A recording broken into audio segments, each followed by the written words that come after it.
Мен атамдан алған осыятты балдарыма да айтам. Мамлекеттікін, елдікін, жұрттықын, жана башқа адамдықын урдабайсын, албайсын, аған қос албайсын деп.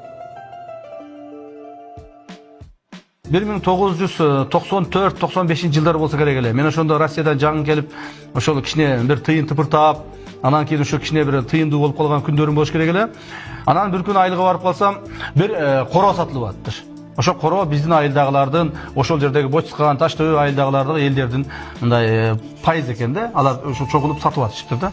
Анан кийин мен ошол корону алайын дедим да, анан атама барып, атама айтып калдым. Ата, мен ошол корону алайын. Ошо корону алганга мына акчам бар десем, атам ошондо мени бир урушкан эч эсиме кетпейт да. Ал корону алганга сен эч кандай бир акың жок. Ал корону ошол жерде 10 жылдап, 20 жылдап, 30 жылдап жашаган чабан бар. Ошонун үй бүлөсү бар. Ошол алсын. Ал корого жүздөгөн, миңдеген адамдардын эмгеги кеткен. Мына ошолор алсын. Sen emnege al жерге кандай эмгегиң кеттили? Эмне үчүн сен алышың керек? Жок, албайсың деп бир эме айтты эле. Андан кийин эле бир жылдан кийин бекен 2 жылдан кийин айылыбызда тала кырман сатылып калып, мына ошону айтып калдым. Ата, эми ушуну алайын, эми ушул тала кырманда өзүңүз жеке иштедиңиз эле.